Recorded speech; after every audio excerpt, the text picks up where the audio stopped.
Olá a todos, muito bom dia. Hello, everyone. Good morning. Welcome to the second day of activities here in the Arena stage on Thinking Football Summit 2023. After a first day where we spoke a lot about all the goals and all the challenges that we have now in terms of sustainability, technology, the new generations, the new behaviors in this universe of football. We had our first congress in sports foundations. It was very special yesterday, and today we will have themes that are also very important with what is concerning to football.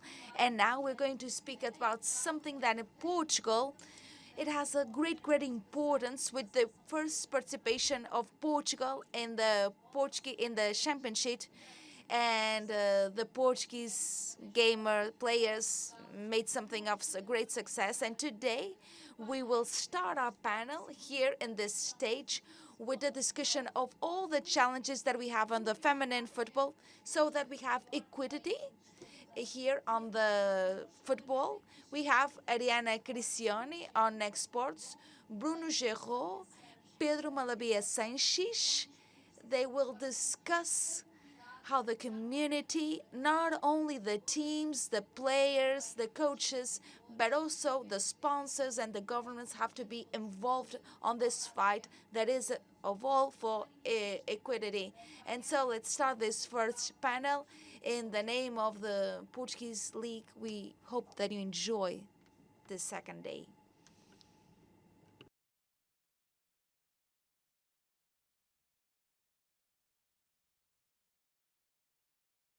Firstly, hope anybody that was here yesterday really enjoyed themselves. I'd like to thank personally the league for inviting me over here from England to talk about something I'm very passionate about. I'm sure Bruno, Pedro, and Ariana feel the same.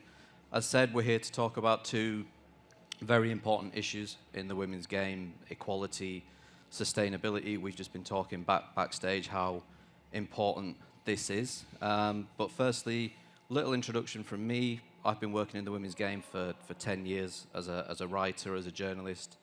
In England, been very fortunate to cover World Cups, European Championships, and 12 months ago got to watch my home nation win a major tournament. So, yeah, I know we've done some introductions already, but I want to turn to Bruno, to Pedro, and Ariana, just to give a little general introduction of yourselves and your specific roles within the game. We'll let Ariana maybe because Ariana, we can see you on the screen. Do you want to go first?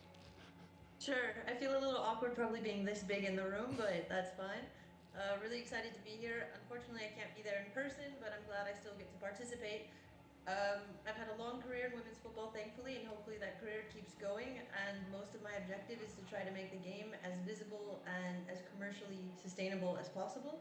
With that, I've been able to play on the field and do a lot of work off the field, and I will keep it short and sweet.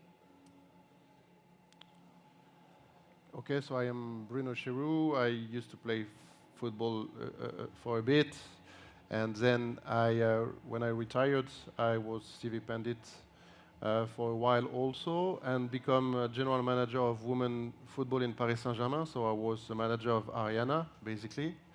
And now I'm like the technical advisor for men and women in Olympique Lyonnais, which is, we're going to talk about it a bit later maybe, but Olympique Lyonnais is maybe one of the leader in women football, is the way they see football, women football developed, and I'd be happy to talk about that later on.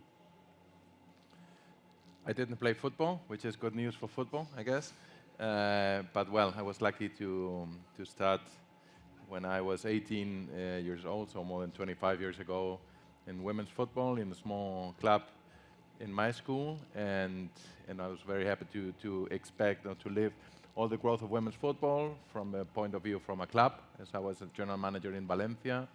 Then in La Liga, I was able to be running an exciting project in La Liga as head of women's football, short journey also in FIFA, and now in Liga F, the new professional women's football league. I want to talk about the issue of sustainability first, because we've just been talking about it backstage, the issues that come with kind of teaming up equality and sustainability, and obviously offering more money, finances going up, and but how we team that with making the game sustainable, and just general views from you, Bruno, particularly. I mean, you obviously work for one of the top women's teams anywhere in the world, you know, one of the real leaders in trying to bring equality. But what's the challenges with that, and you know, what you offer your players, but trying to make a sustainable model out of that? I think we need to have, of course, football is an entertainment, so we must try to push to be as entertainable as it can be possible. But I think the last two competitions with Euro in England and with the World Cup last month showed that the game is better and better. So of course it helps to promote the game, to develop it, and to make it better.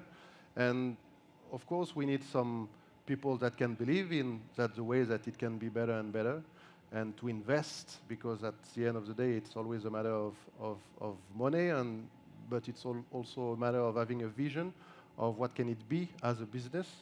But it's a sport, and of course it all comes back to the pitch, and we need to give at the beginning more means for women to play better, with facilities, with some coaching expertise, and all that kind of stuff.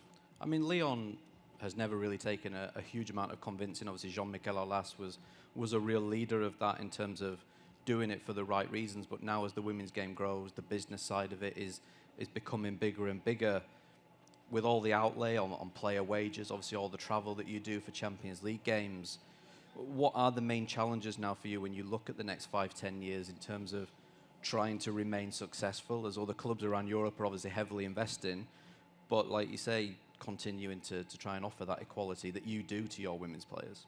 Yeah, governance body must help each country, and especially the federation. So in France, I think we're a bit late, because we see that Women's Super League in England and La Liga and Spain are doing some great jobs, and it's not by random that two teams have been World Cup finalists, and it becomes from the governance body to give some means. And in France, we must be a bit more professional in the way that we think women football, and I think it will come. And after, of course, in Lyon, we are coming to a next step where you were talking about Jean-Michel Aulas, and he was really a pioneer and a visionary in the way to think about women's sport and women's football. So he was really happy to develop it. So now it's easy to say that he was right, but 20 years ago it was maybe not that clear. And now we are changing the ownership. Jean-Michel Aulas is a bit away from football in Lyon, but we have, with Michel Kang, we have just been elected in ECA board yesterday. She wants to really invest in women football in Europe, in Lyon especially, and it will help us to keep the momentum of our club to remain one of the leaders of women football in Europe, because the competition is harder and harder, and with English teams and Spanish teams, we have to invest more to keep the momentum of the women's football. Pedro, coming to you, I mean, you work in one of probably the fastest evolving leagues anywhere in Europe. When you look at the depth of teams that you've got, obviously the success that Barcelona has had over the last 5-6 years, but the league has been quite dominated by one team over the last few years, obviously in Barcelona. What's your point of view, you know, from the behind the scenes, the strategy, the development role, in terms of, your view on how we can create a sustainable model, not just in Spain, but beyond as well? I think we need to be very careful, because I know that now the people are trying, or even the players, the whole world's looking like trying to evolve very fast. But we need to really analyze the market, the real situation. We need to understand that the clubs have been investing a lot of years, and it's still not sustainable. So the point is that we need to start to create models that start to create or start to monetize. And with this, we can have arguments for the club ownerships, for the players, to demonstrate that it can grow. We still need to invest. In Spain, we are very lucky, because we have a group of clubs, of presidents, of owners that believe and understand that they still need to invest. Last year, as a point, I was talking to my colleagues before, the competition as a whole, we lost 20 million euros. But it's not a problem from our side, because this is the situation actually. When you start a project, you need to invest, you will lose money. The point is, if you see this green sleeve for the future. So I think we need to be patient. We need to really start working, not just spend the money and that's it. We need to have this commitment of the clubs to keep on investing and losing money. It's no problem if we have a strategy and we develop a proper product, because we believe on the potential of this product. It's about start working and not just have players on the pitch. It's about something much bigger. You've worked for the league itself as well as a director in the past. How prevalent are these conversations behind the scenes that we maybe don't see on the outside about the challenges that we do face? You know, on the face of it, women's football's in a great place in terms of the attention, the attendances. It's becoming a lot more professional, but how much are those conversations going on behind the scenes about what it needs to look like in 5 years, in 10 years, in 20 years, etc.? You need to have crazy people, I guess, like us, and you need to have leaders, I guess. In France, I mean, the Olympique Lyonnais case, Jean-Michel Aulas, you need to have people that really trust, have this vision. In Spain, we were, as I said, lucky with the clubs. I mean, we had, I can say, crazy presidents that said, let's invest in this, let's lose money, because from a commercial point of view, and an objective point of view, it could make no sense, but it makes sense, of course, if you analyze the product properly. And in Spain, we were lucky that Javier Tebas, the president of La Liga, when the project in Spain was dying, I can say, back in 2015, Spanish women's football was absolutely dying. It was abandoned, no strategy, no growth, no nothing. Javier Tebas decided to take a step forward, to talk to the clubs, to say, let's create a project, let's make something attractive, and let's start working. So everyone was following this leadership. La Liga didn't organize the tournament, but it was like the point to change the mindset of the people to see a future. I mean, the point is that we need to envision a future, that it makes sense to keep on investing. And this is, I think it makes the point. And now in Spain, with the Professional Women's Football League, I think it's also the future of the game, that the clubs have more power to run itself the competition. It's them investing, it's them taking the risk, it's them searching for sponsors. So I think that you need a leadership to change things. You need people that are really committed. You need the clubs that believe in this, and you need to have a project that is ongoing. Ariana, coming to you, I mean, one of the more interesting news stories over the last few weeks has been the new Mercury 13 group, which is looking to invest in the women's game, and multiple clubs around the world. You're involved in that. The likes of Eni Aluko are involved, Nancy Hensley's involved. We don't see a huge amount of multi-club ownership in the women's game. Obviously, in the men's game, we have the City Group and a few others. But yeah, bringing your experiences as a player, what specifically is your involvement in that, and what more can you tell us about the group's plans and how that fits into, you know, what we're talking about now, an equality and a sustainable model? Definitely. First, I want to address, though, we talk about equality and a sustainable model within women's football, and I think there's a bigger ecosystem, though, that also needs to be discussed. Sorry to throw you guys all under the bus, but we're talking about equality in women's sport, and there's 1 woman and 3 men on the panel. All 3 of you men, I know, are amazing and doing amazing things in women's football, and I thank you for that. But I think there's something to be said about this concept, that we also need more women in the ecosystem developing this game, whether it's ex-players, whether it's the Michelle Kahns coming from a different industry and bringing their expertise, and getting more women into football in general, in those leadership roles, as Pedro was talking about, and being able to move football in a different direction. So coming back to Mercury 13, yes, I'm very excited to be a founding member of this very exciting project.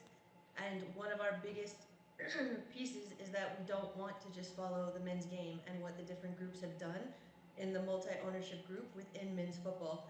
You have the City Group, you have the Red Bull, you have the feeder type models, and we're trying to create a Mercury 13 model, which kind of doesn't necessarily flip it on its head, but it's taking those best practices from those and not using them necessarily as a blueprint, but more as just an outline, and how can we actually engage women's football fans. It doesn't have to just be women, but women's football fans. What do they want? What is the experience that they need in order to engage and become bigger fans, so that we can promote them commercially, so that we can use this wave that the Euros, that the World Cup has had, and then put it into the club level and also into the grassroots level. We talk a lot about the highest level of football, but if we don't have little girls starting to play football, we can't get them to that professional level. And if we don't have, as Bruno talked about too, the coaching staff and the experience and getting people to be coaching women's football the way women's football needs to be coached. I think some of the coaching courses and licenses might need to be changed slightly so that the education is geared toward how do we develop girls to women to professional players and what this looks like. So Mercury 13 is doing a lot of stuff. We really want to engage the fans and understand what their experiences is and how we can invest in teams to make the biggest potential for marketing and promotion within the women's game and just optimize women's football. We're also looking at clubs where we're not buying the whole club. We're buying the women's section of the club so that we can really zone in on what the players need, on what the staff needs, and on what the fans want to see from those women's teams.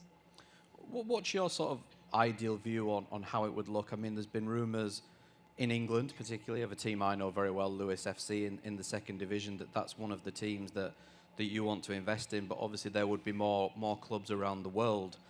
What's the sort of long-term view of, if everything went to plan, of Mercury 13's role in the women's game and the real benefits that you could have in, the topics that we're talking about today?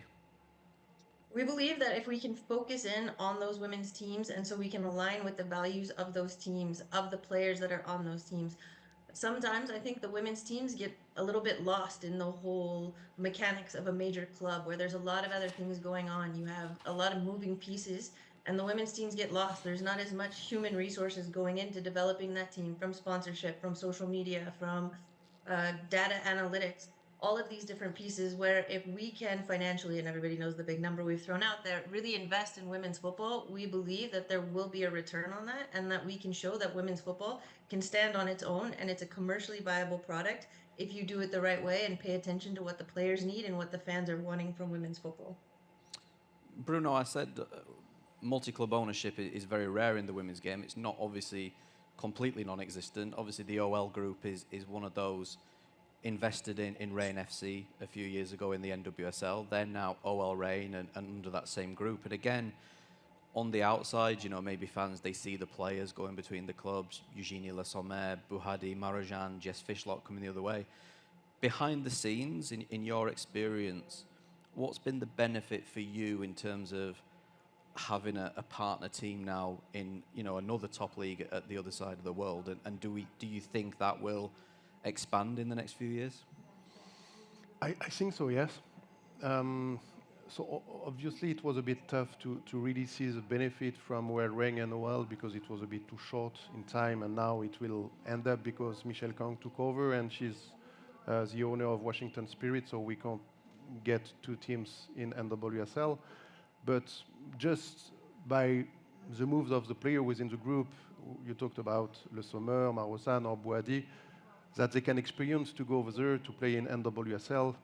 United States is a leading country in terms of women football with all the history and the powers they've got. So I think it was a great experience for them as a player. And for us as a club, it was also a good point to get them in the family club, able to go over there and to come back afterwards with a bit more experience to share with the players who stayed in France a little bit more. So we couldn't see all the benefits we can have from a multi-ownership, but I think you can have a lot, and especially for the experience of the players to share best practices, to share a different perspective of football, because when you are in US, you don't have the same perspective of soccer or football in Europe.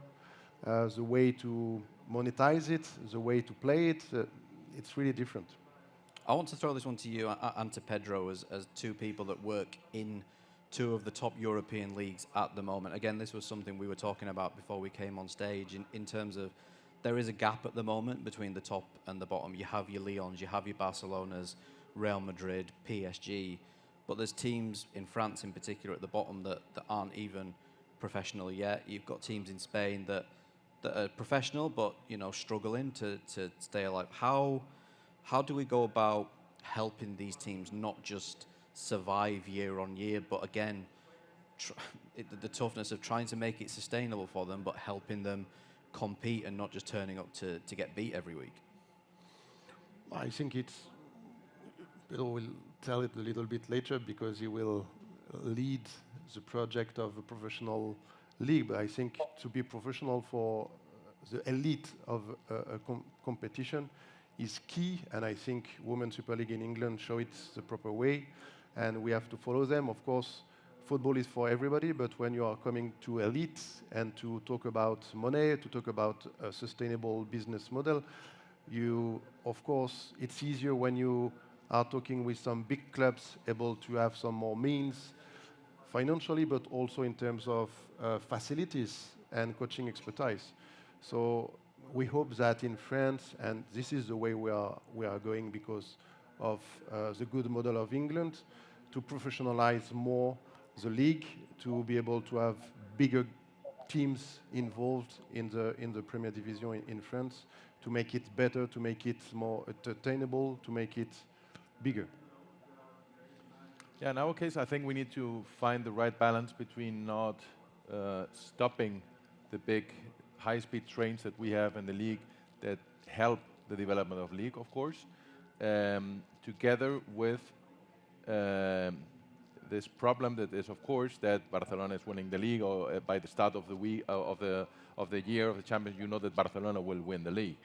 The point is, I think we need to keep on letting them at the moment keep on spending, keep on investing, because they are like leading the brand of Spanish women's football, Liga F, and their success is our success.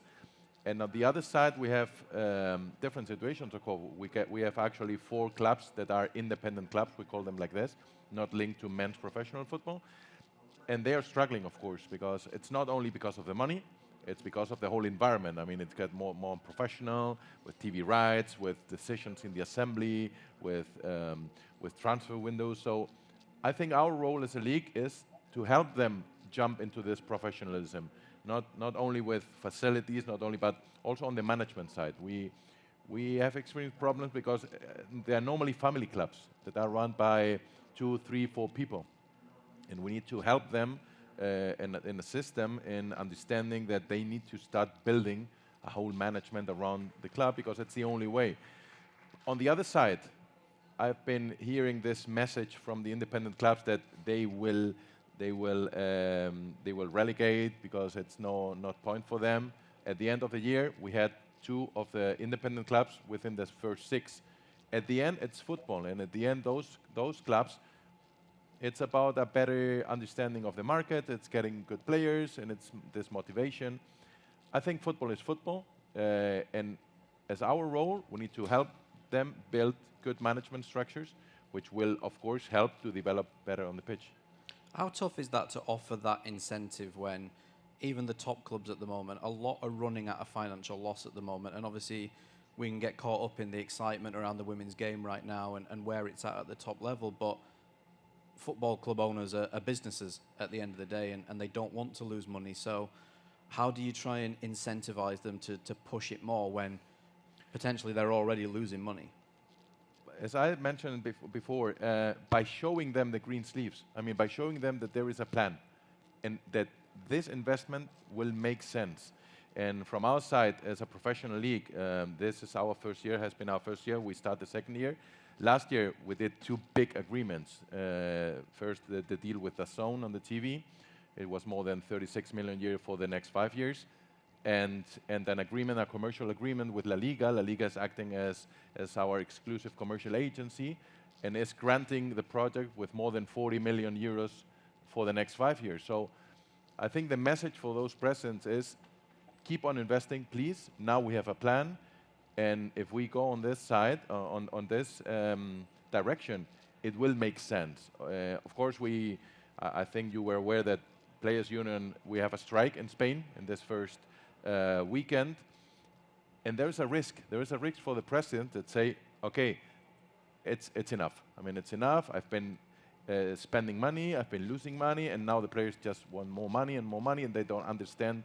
Not only the players, the whole environment seems not to understand the situation, and that we need to be patient. And this is the only thing that we need to care about, because it would be okay if a president say enough is enough and I can't lose. Levante, we have Levante, for example. Levante is a historical team.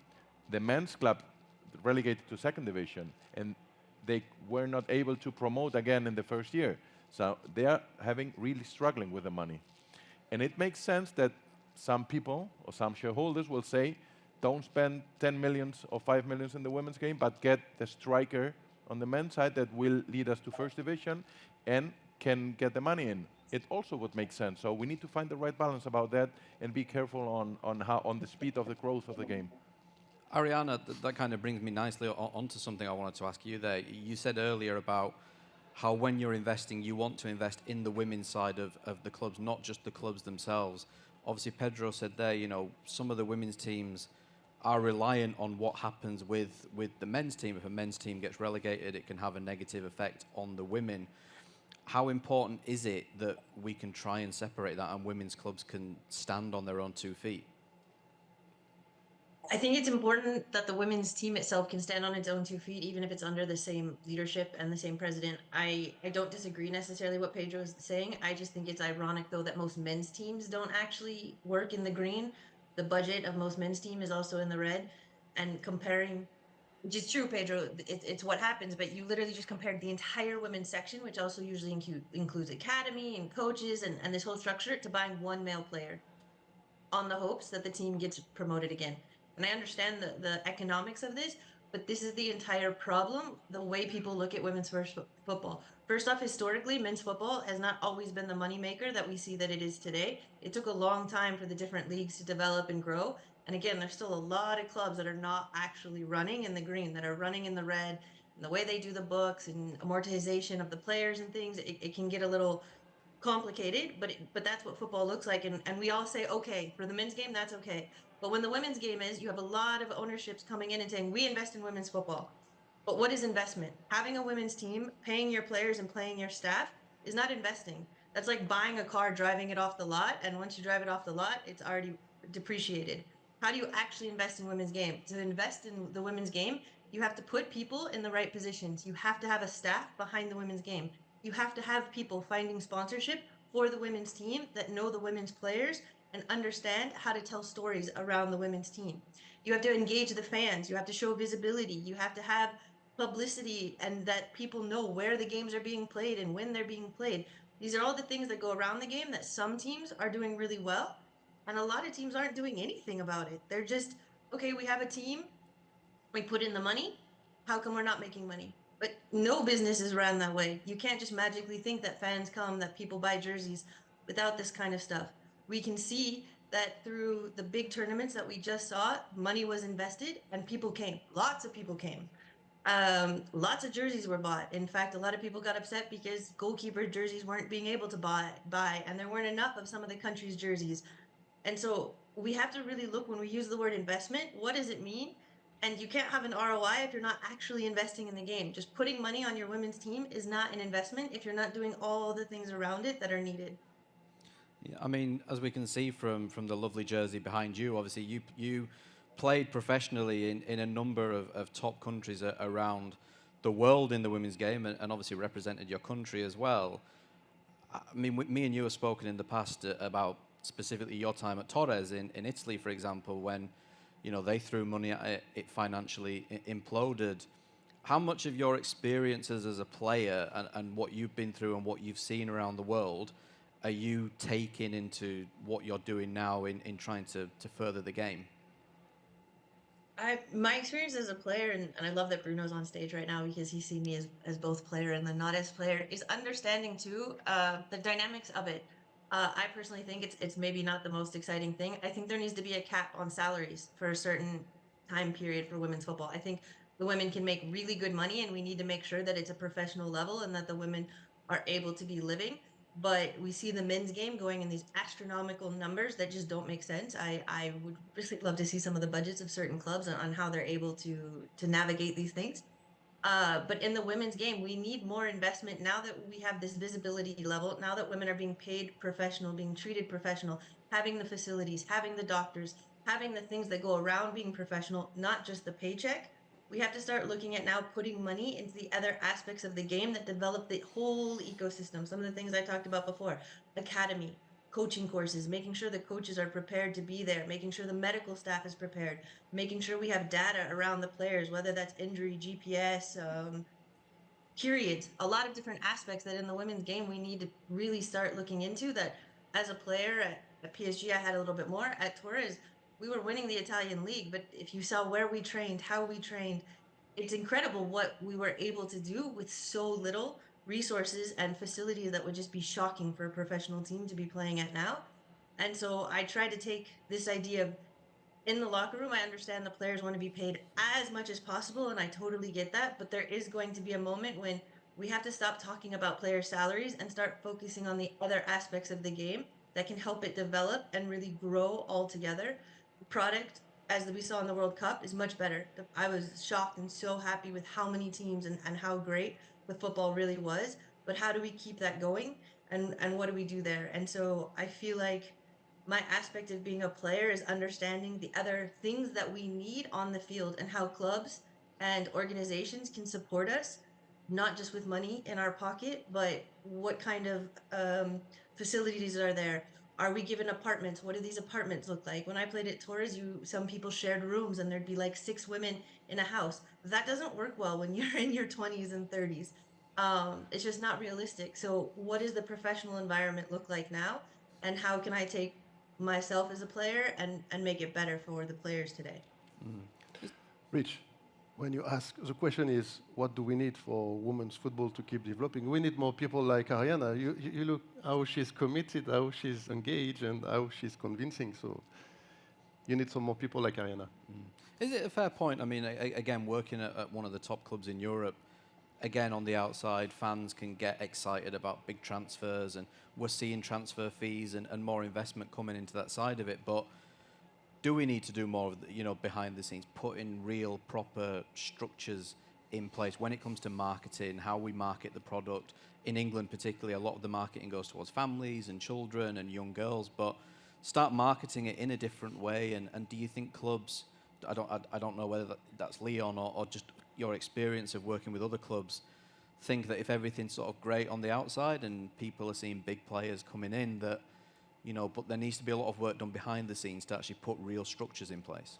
Yes, sure. But I mean, I can give an example. When I used to be in Paris Saint-Germain, for instance, for the big games, Paris Saint-Germain against Lyon, the players came to me to ask me for more free tickets for their family and all that stuff. So I said, yeah, but come on, if I give only free tickets for a game, there will not be any ticketing revenue. At some point, it's important that you understand as a player, as a woman player, that the game you're gonna show the entertainment, the game as a value, and the people, if they want to come to see you, even if it's your family, they have to pay for it, even if it's not 100 grand for the game. But we must understand even the player at some point, and so the global environment of women football, that we need to change it a little bit to try to monetize it a little bit, and it starts by that, to make understand to the players that we can't have only free tickets for a game, and that the people that they want to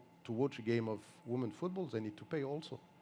Is that the challenge, Pedro, changing the culture now somewhat? People are very used to paying not a lot for tickets, free tickets, things like that. In the men's game, obviously, tickets are sky high. And we don't want it to go to that level, particularly where we price people out. But people are now so used to having free tickets or cheap tickets that prices now start to rise.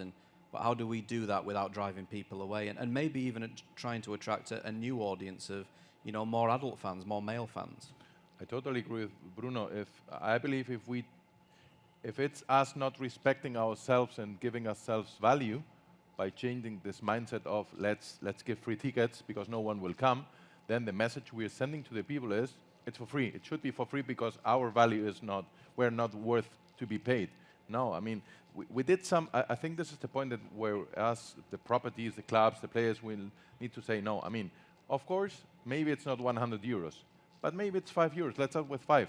Let's see in 10 years. But the point is, it's not zero. It's not for free. I mean, we need to respect ourselves and give this message. We had also a problem with the media in Spain. They wanted the short caps, you know the place, how you say, the 3 minutes of the games, of each game, yeah, that you release for free for the. So the media wanted to have this, how you say this? In Spanish? El resumen of the games. Yeah, the summary of the Oh, games. the Sorry. resume, the summary of the Yeah, game. yeah, the summary. Sorry. Summary of the games. The media wanted to have it for free, and last year we said, no, you need to pay something because there is a value because DAZN is paying for it, and of course we need to find a balance between visibility and promotion of the game, but also respecting the game and saying, let's start monetizing because it's also about taking the people and we had an experience in Wanda in the Atletico Madrid stadium with you had this world record attendance with Atletico Madrid versus Barcelona, and the green sleeves that I was talking before, 25% of the stadium were paid tickets, and the VIP tickets were paid tickets. So it's about starting to show the world that it has a value, and we pay for everything. Let's pay also for women's football. We've got just under 4 minutes left.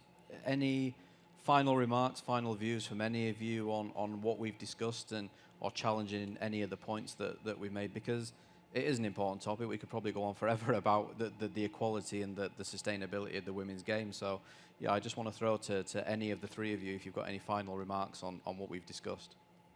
I'll jump in on what Pedro and they were just saying is that also too, when you make women's football something that you want to go watch, people, when you make it that this is the event of the week, that this is the game to go to, people come. It's been proven in Spain numerous times with Barcelona versus Wolfsburg selling out and being the biggest sellout women's football game. 2 weeks ago in the United States, Nebraska sold out their entire men's football stadium, American football. 93,000 people paid for tickets, and some of those tickets were upwards of $400 to go to the game because they made it an event. And so if we start showing that women's football has value, people will pay for it. It's when, exactly as the guys were saying, that we say, oh yes, you can come for free, or we need you to come for free. No, we have to invest in making this an event, making it a reason to come. What happens before the game? What happens at halftime? What happens after the game? To get people to come to the stadium. It doesn't have to be exactly how the men's game has done it. We can do so many more things and get so much more creative, and people will pay to watch good football and be entertained. At the end of the day, sport is also entertainment. And so this is what it can be, and this is where we're trying to make it go. Anything else from you guys? I would say let's focus on some key points: brand, product, investment. And as I like to say to my clubs, you have two first teams, the men's and the women. So, I mean, benefit from it. You have a great, Lyon was a great example on the men's side not being successful, but on the women's side being Barcelona in the last year, not being successful on the men's side, but being so successful on the women's side. You have such a powerful tool for the clubs, and I think the future is very bright. Yeah, no, I can just finish with the fact that Natalie Portman was one of the speakers of ECA General Assembly 2 days ago. And I think when you see some high-profile people like that, that they want to invest for women's sport and women's football, Michelle Kong is coming, some wealthy women give back to women, and Ariana and his group also trying to make things happen. I think it's some good perspective for women's football and really positive. We just have to follow the way that last World Cup, last Euro show that everything is going on the right way. It's not done yet, but I think if you compare the growth of women's football and men's football over the last 10 years, I think there is no debate on the fact that women's football is growing really well, and you just have to keep growing that way. 100%. Well, that's all we've got time for. So thank you, Bruno. Thank you, Pedro. Thank you, Ariana, for joining us as well online. And hope everybody enjoyed the discussion. And yeah, I'll be back on very shortly to talk about the recent FIFA Women's World Cup with a new panel. So yeah, thanks again to everybody. Thank you. Thanks to you. Thank you. Cheers, guys. Welcome.